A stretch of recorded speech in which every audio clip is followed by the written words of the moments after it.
My 8-year-old son just destroyed my cousin at her own baby shower with one sentence, and the entire room went dead silent. What he said changed everything between our families forever. Hi everyone, I'm Maya, and before I tell you what happened at that gender reveal party, you need to understand something about my life. 2 years ago, I became a single mom when my ex-husband Jake decided that being a father was too much responsibility and walked out on me and my son Connor when he was just 6 years old. One day, Jake was there helping with homework, and the next day his closet was empty with a note on the kitchen counter saying he needed to find himself. So there I was, 26 years old, working as a dental hygienist, trying to figure out how to pay rent, buy groceries, and be both mom and dad to Connor. Those first few months were brutal. I cried in my car after work more times than I can count, wondering if I was strong enough to do this alone. But you know what? Connor never once asked me why his dad left. He just started helping me carry in groceries without being asked and telling me jokes when he could see I looked tired. Connor is 8 now, and he's this incredible kid who loves reading fantasy novels and playing soccer. He has these bright green eyes that see everything, and I mean everything. He notices when I'm stressed about bills, when I'm proud of something he did, and unfortunately, when adults are being fake around us. He's got this quiet confidence that honestly amazes me every day. Now, my family has always been close, or at least I thought we were. My dad has a younger brother, Uncle Rick, who's this successful contractor with traditional views about pretty much everything. He married Aunt Carol, who used to be a stay-at-home mom and now works part-time at this fancy boutique downtown. They have one daughter, my cousin Bridget. Bridget is 2 years younger than me, and we used to be really close growing up. We'd have sleepovers, share clothes, talk about boys, the whole thing. But after she married her husband Derek, who's this wealthy real estate developer, things started to change between us. Suddenly, every conversation became about her new house, her expensive vacations, or how blessed she was to have found such a successful man who could provide for her. When Bridget got pregnant with her first baby, she planned this massive gender reveal party at Uncle Rick's house. I'm talking professional decorations, catered food, a photographer, the works. The invitation was gorgeous, all pink and blue with gold lettering, and it specifically said, "Come celebrate as we reveal if baby Thompson will be a little prince or princess." I'll be honest, I was nervous about going. Ever since my divorce, family gatherings have felt different. There are these subtle comments, Aunt Carol asking if I'm dating anyone special with this pitying look in her eyes. Uncle Rick making loud observations about how hard it must be to do everything alone. Even my own parents sometimes slip into this protective mode where they speak for me like I'm broken or something. But I wanted to go because Connor loves family parties, and despite everything, I wanted to support Bridget. Plus, I thought maybe if I showed up looking put together and happy, people would stop treating me like I was some tragic figure who needed their sympathy. So I bought a nice dress from Target, nothing fancy, but it made me feel confident. I spent more than I probably should have on a thoughtful baby gift because I wanted to prove that just because I'm a single mom doesn't mean I can't be generous. Connor wore his best polo shirt and khakis, and he looked so handsome walking beside me up to Uncle Rick's big colonial house. When we arrived, there were about 40 people there, mostly family, but also some of Bridget's friends and Derek's co-workers. The backyard was transformed into this Pinterest-perfect party space with balloon arches and a dessert table that looked like something from a magazine. I thought I was prepared for the usual awkward small talk and passive-aggressive comments. I had my responses ready, my smile practiced, my guard up just enough to protect my feelings without seeming defensive. What I wasn't prepared for was what Bridget would say to me in front of everyone. And I definitely wasn't prepared for how my 8-year-old son would respond. Because in that moment, everything I thought I knew about my family, my strength, and my son was about to change forever. People always ask me what it's really like being a single mom, and I never know how to answer that question because honestly, most days I don't think about it. I just live it. I wake up at 6 in the morning, make Connor's lunch while my coffee brews, drive him to school, work a full day cleaning people's teeth and listening to their problems, pick him up from after-school care, help with homework, make dinner, do laundry, and fall into bed exhausted. Then I wake up and do it all over again. But the thing is, somewhere along the way, we found our rhythm. Connor and I became this incredible team. He started setting his own alarm clock because he noticed I was always rushed in the mornings.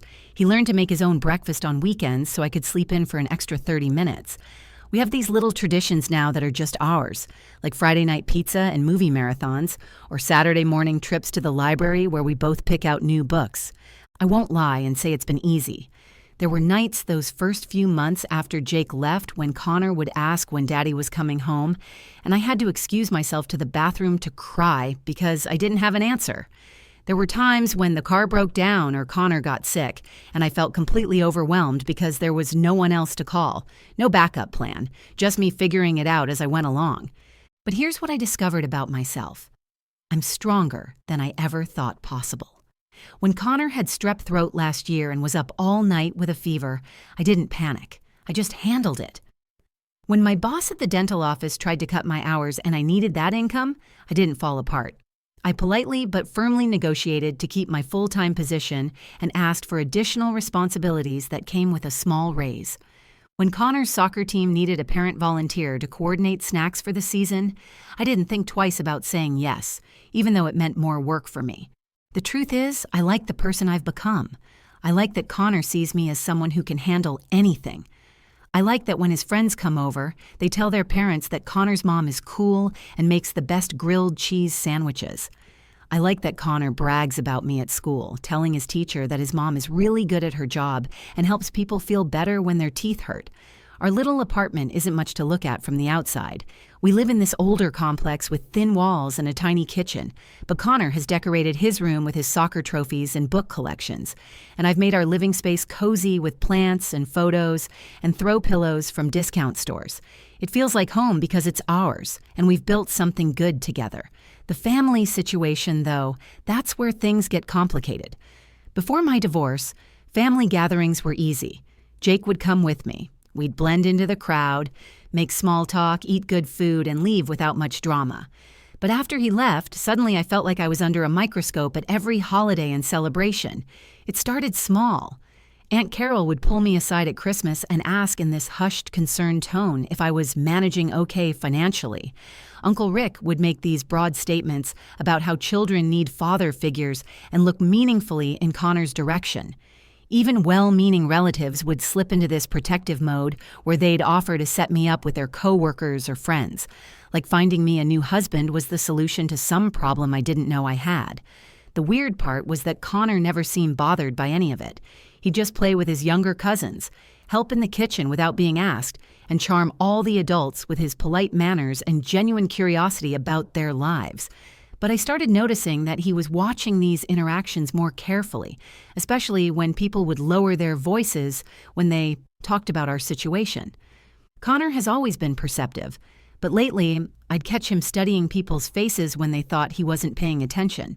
He started asking questions like why Aunt Carol always looked sad when she talked to me, or why Uncle Rick always wanted to know if we needed anything when we clearly seemed fine to him. I realized that my son was learning to read the subtle dynamics of adult relationships, and part of me worried that he was picking up on judgment and pity that I tried to shield him from. But another part of me was proud that he was developing such strong emotional intelligence and protective instincts. So when that gender reveal invitation arrived, beautifully printed on expensive cardstock, I knew attending would be walking into another one of these family dynamics. But I also knew that staying away would send the wrong message to Connor about how we handle uncomfortable situations. I wanted him to see that we don't hide from family just because some people make us feel awkward. Walking into Uncle Rick's backyard that Saturday afternoon, I felt like I was entering a magazine spread. Everything was perfect in that expensive, Pinterest-worthy way that makes you suddenly aware of your Target dress and discount store gift bag. The balloon arch alone probably cost more than my monthly grocery budget, and there were servers walking around with fancy appetizers on silver trays. Connor immediately spotted his younger cousins playing on the elaborate swing set and asked if he could join them. I watched him run off, his earlier nervousness completely forgotten, and I felt that familiar mix of pride and protectiveness. He's so good at adapting to situations, but I knew I needed to stay alert for any comments that might make him feel different or less than. The first hour went better than I expected. I mingled with relatives I hadn't seen in months. complimented Bridget's beautiful dress and glowing complexion, and even managed to have a genuine laugh with Derek's mother about Connor's latest obsession with fantasy novels. For a moment, I actually relaxed and thought maybe I'd been overthinking the family dynamics. But then Aunt Carol sidled up to me while I was getting punch, and I saw that familiar look in her eyes. You know the one. That tilted head, pursed lips expression that says, "Bless your heart," without actually saying it. "Maya, honey, you look tired," she said, loud enough for several nearby relatives to hear. "Are you getting enough sleep? I know it must be so exhausting doing everything by yourself." I forced a smile and replied that I was doing great, actually feeling more energetic than I had in months. But Aunt Carol just patted my arm sympathetically and said, "Well, you're certainly trying your best. We all admire how hard you're working." The way she said trying your best made it sound like I was failing but getting points for effort. I felt my cheeks flush, but I just excused myself to check on Connor. 20 minutes later, Uncle Rick cornered me near the dessert table. He had this booming voice that carried across conversations, and I could see other guests turning to listen. "So, Maya, any prospects on the dating front?" he asked with this hearty laugh, like it was the most natural question in the world. "Connor's getting to that age where he could use a strong male role model, you know. Boys need fathers." I felt my stomach tighten, but I kept my voice steady. "Connor's doing wonderfully, Uncle Rick. He's confident, kind, and excelling in school. I think we're managing just fine." "Oh, I'm sure you're doing your best," he said, using those same words Aunt Carol had. "But there's only so much a mother can teach a boy, especially about becoming a man." I glanced over at Connor, who was helping his little cousin reach the monkey bars, patiently encouraging her when she got scared. He was being gentle, supportive, and protective. Everything I hoped to teach him about being a good person, regardless of gender. "I think Connor's learning exactly what he needs to know about being a good human being," I said firmly, but Uncle Rick had already moved on to talking with someone else, leaving me standing there with my words hanging in the air. The real breaking point came during the gift opening ceremony. Bridget had positioned herself in this elaborate chair, decorated with pink and blue ribbons, surrounded by a mountain of beautifully wrapped presents. The crowd gathered around as she opened gift after expensive gift, designer baby clothes, top-of-the-line strollers, professional photography packages, jewelry for the new mom. When she got to my gift, I felt suddenly self-conscious. I'd chosen a beautiful hardcover book of children's stories that I thought would be meaningful, something that could be read to the baby for years to come. It wasn't expensive, but it was thoughtful and personal. Bridget held up the book, and I saw her expression change slightly. She looked at it for a long moment, then looked at me with this smile that didn't reach her eyes. "Oh, Maya," she said, her voice carrying that same patronizing tone I'd been hearing all afternoon. "This is so sweet, so thoughtful." She paused, making sure she had everyone's attention. "Don't worry about not being able to afford much right now. I know things are tight for you." The backyard went quiet. I felt every pair of eyes on me, some sympathetic, others curious, a few uncomfortable. My face burned with embarrassment, but Bridget wasn't finished. "I'm sure your next man might stick around long enough to help you out financially," she continued with that fake sweet smile. "Third time's the charm, right?" The silence was deafening. I stood there frozen, holding my empty punch cup, feeling completely exposed and humiliated in front of 40 people. My heart was pounding so hard I could hear it in my ears, and for a moment I couldn't find my voice to respond. I stood there in that awful silence, my mind racing through a dozen different responses. Part of me wanted to defend myself, to list all my accomplishments as a single mother, to point out that I didn't need anyone's pity or financial rescue. Another part of me wanted to grab Connor and leave immediately, to preserve whatever dignity I had left. But mostly, I just felt this crushing weight of humiliation pressing down on me. The crowd was staring. Some people looked uncomfortable and were studying their shoes. Others seemed almost eager to see how this drama would unfold. I could see Derek shifting nervously beside Bridget, and even Uncle Rick looked like he realized this had gone too far, but nobody said anything. Nobody stepped in to redirect the conversation or defend me. They were all just watching and waiting to see what the poor single mom would do next. I opened my mouth to say something, anything, when I heard small footsteps on the patio behind me. Connor had stopped playing with his cousins and was walking toward us with this focused expression I'd never seen before. His green eyes were locked on Bridget, and there was something different about the way he carried himself. Usually he was bouncy and energetic, but right now he moved with this quiet determination that reminded me of myself when I'm about to handle a difficult patient at work. "Connor, honey, we were just talking," I started to say, hoping to steer him away before this got any worse. The last thing I wanted was for my 8-year-old to get caught up in adult drama or to feel like he needed to protect me from his own family.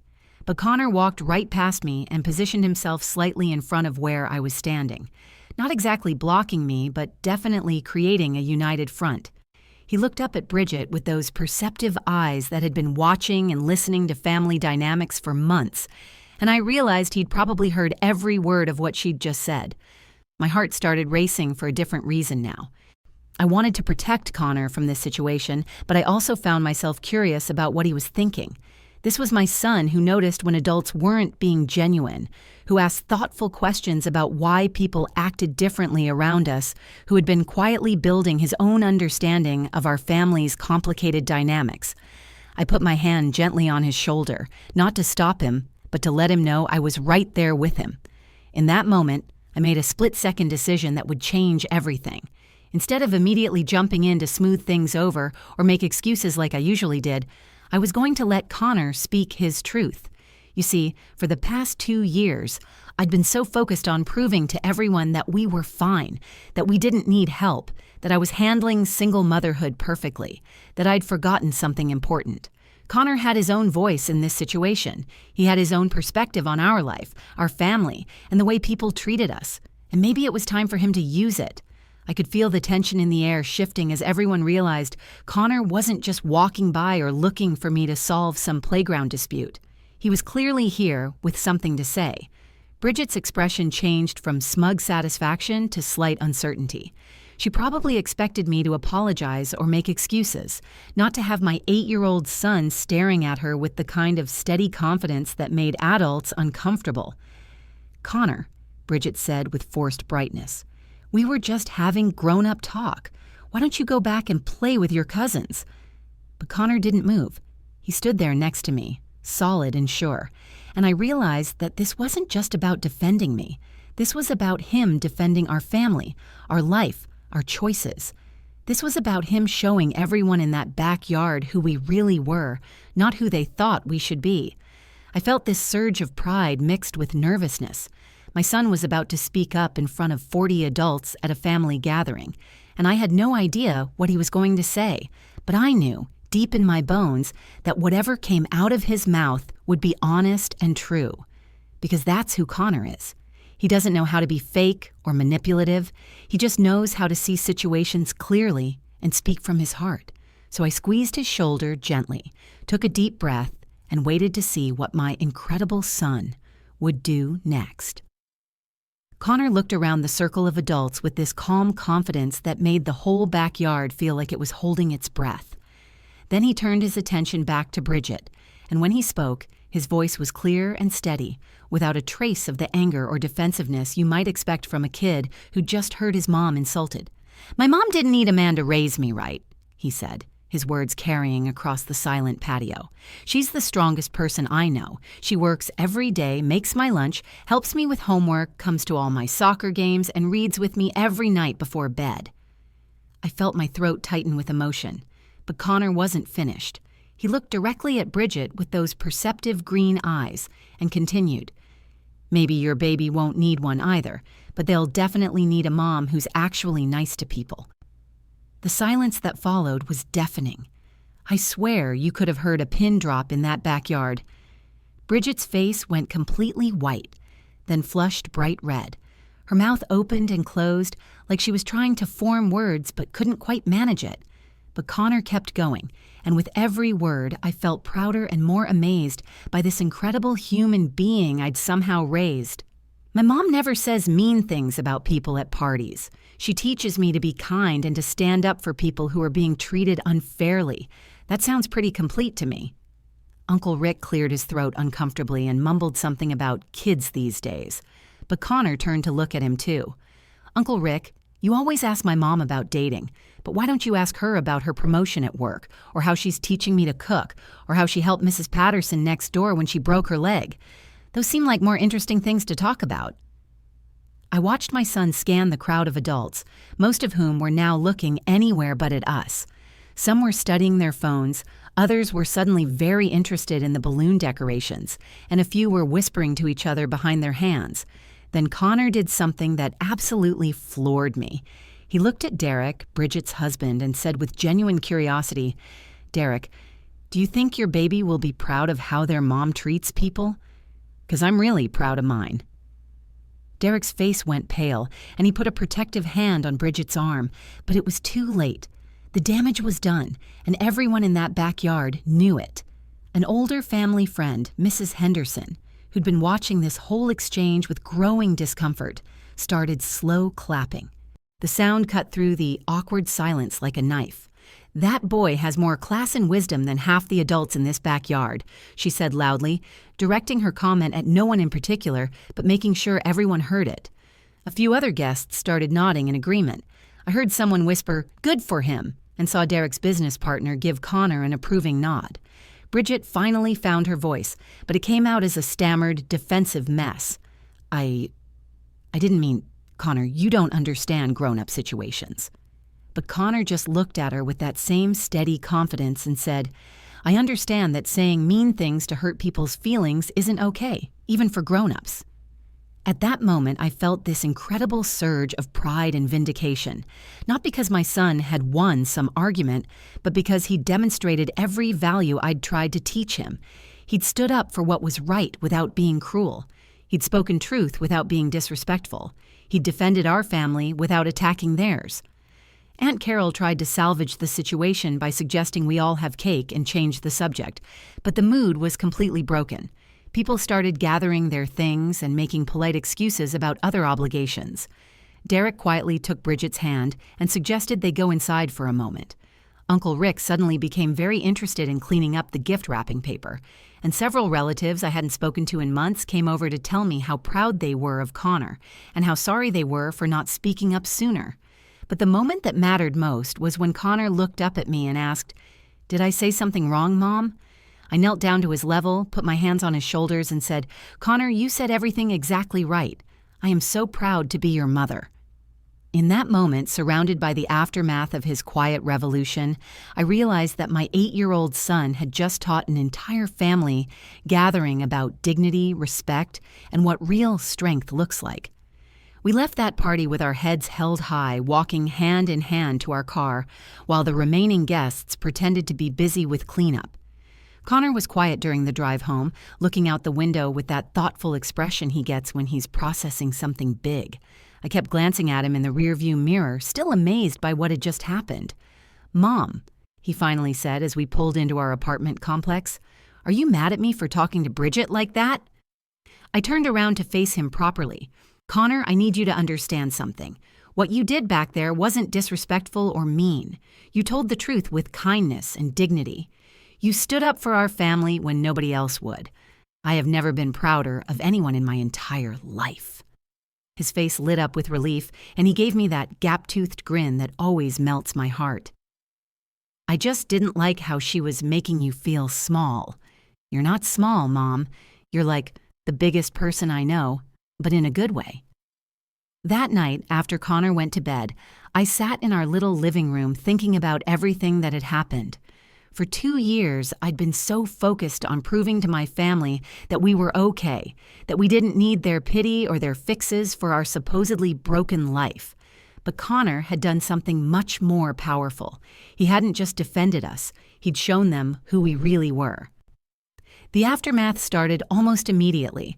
The next morning, my phone began buzzing with text messages. Derek's business partner, who'd been at the party, sent a message saying how impressed he was with Connor's maturity and asking if I'd be interested in discussing a position at his wife's dental practice, which offered better benefits and more flexible hours. Mrs. Henderson called to apologize for not speaking up sooner and invited Connor and me to her granddaughter's birthday party the following weekend. "That boy of yours reminded me what real character looks like," she said. "We need more of that in this family. But the most surprising message came from Uncle Rick 3 days later. He called instead of texting, which was unusual for him, and his voice sounded different. Humbler. "Maya, I owe you an apology," he said. "I've been treating you like you needed fixing instead of seeing how incredible you and Connor are together. That boy didn't just put us in our place, he taught us something about respect and family values that I'd apparently forgotten." He paused for a moment, then continued. "I want Connor to know that if he ever wants to learn about construction or tools or any of that, stuff I used to worry about, he's welcome in my workshop anytime. Not because you can't teach him, but because he's my great-nephew and I'd like to get to know him better." Even Bridget eventually reached out, though it took her 2 weeks. She sent a long text message apologizing and admitting that she'd been projecting her own fears about motherhood onto our situation. She was scared about becoming a parent and had somehow convinced herself that making me seem inadequate would make her feel more prepared. She asked if we could start over, and while I wasn't ready to be best friends again immediately, I appreciated her honesty. The most meaningful change, though, was in how Connor and I talked about our family structure. That night after the party, he asked me directly about his dad for the first time in months. "Do you think Dad left because he thought I needed something he couldn't give me?" he asked. I chose my words carefully. "Connor, your dad left because he wasn't ready to be the kind of parent you deserved. That was about his limitations, not about anything missing in you or our family." "Good," he said matter-of-factly, "because I like our family exactly how it is." 3 months later, Connor wrote an essay for school about family heroes. He wrote about me, but not in the way I expected. He didn't focus on me being a single mom or overcoming hardships. Instead, he wrote about how I taught him that families are defined by love and respect, not by who's missing from the picture. The teacher called to tell me it was the most insightful essay she'd received from a 3rd grader in 15 years of teaching. Today, Connor is 9 years old, confident, compassionate, and unshakable in his understanding of our family's worth. He still asks thoughtful questions, still stands up for what's right, and still amazes me every single day with his wisdom and heart. And I've learned something crucial. I don't need anyone's approval to validate our family's success. We're not broken and we don't need fixing. We're exactly who we're supposed to be, and anyone who can't see that isn't worth our energy. Sometimes the best defense isn't explaining yourself. It's simply being yourself so authentically that the truth becomes undeniable. That's our story, and I wanted to share it because I know there are other parents out there who've felt judged or questioned about their family choices. Whether you're a single parent, part of a blended family, or facing criticism from relatives who think they know what's best for you, remember this. Your family's worth isn't determined by other people's opinions. Connor taught me that sometimes the most powerful response to judgment is simply living your truth with dignity and confidence. He showed me that the values I worried about teaching him were already there, stronger than I ever imagined. And most importantly, he reminded me that we don't need anyone's approval to validate our family's success. Sometimes the best defense isn't explaining yourself. It's simply being yourself so authentically that the truth becomes undeniable. Our families don't have to look like everyone else's to be complete, successful, and full of love. If this story resonated with you, please give it a thumbs up and share it with someone who might need to hear it. I'd love to hear your own experiences in the comments below.